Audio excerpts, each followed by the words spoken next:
They say you get what you pay for. Usually, in the world of $10 DIY kits, that means a flimsy piece of plastic and a headache. But today, we're looking at something different. It's made of wood, completely solderless, and it costed less than my lunch today.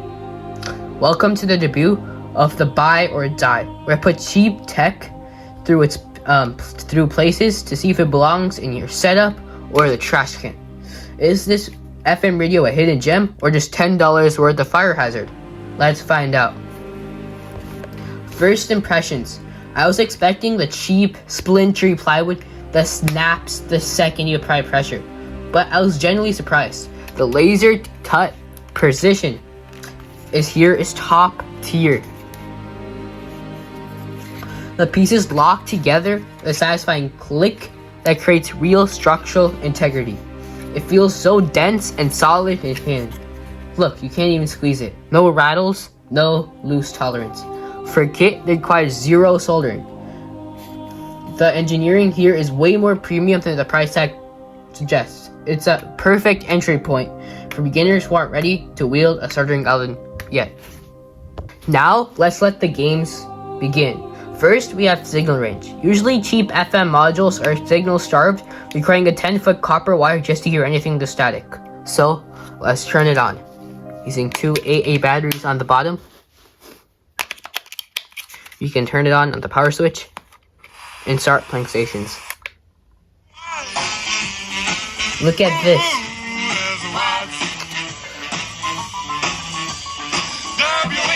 The telescope antenna is fully retracted. I haven't even pulled it out yet. And yet, it's sitting here playing bassy music. It has a retractable antenna for even better range outdoors. But for most people, you wouldn't even need it.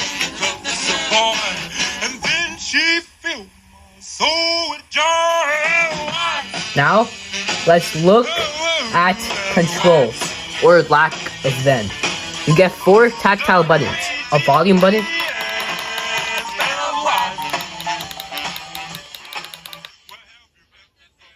we also get 2 buttons for tuning stations.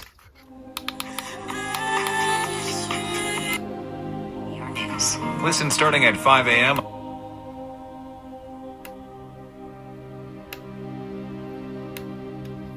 And next, we have an on and off switch. Turn on and off, and an indicator LED. But there's no LCD, no frequency readout, and zero way to save your favorite stations. It's blind tuning at its finest. You just cycle down or up through the waves and hope you land on something good. It's a game of radio roulette. It forces you to listen and discover music rather than just clicking a preset. It's a quirk, but honestly, it fits the old school maker vibe. My favorite design choice has to be the battery layout. Instead of cheap kits that just slap the battery on top or on the back, this actually has a dedicated slot to them. So it looks fancy and high-tech and expensive on your desk. And finally, the final verdict. Does this kit buy or die? If you're a student or a beginner or just a maker who wants a cool basic product for your desk that looks like it costs $30, this is a buy. You're getting a great build quality, physics-defying signal range, and a fun afternoon project for the price of a sandwich. The lack of a screen is a fair trade for the performance you get. Officially lives to see another day on the bench, and it deserved a high score of 8.75 out of 10. If you want to see more buy or die, make sure to hit the subscribe button and ring the bell. It helps the channel grow and is helping me reach my goal of 1,000 subscribers this year. Drop a comment below. What was the most impressive piece of cheap tech you found?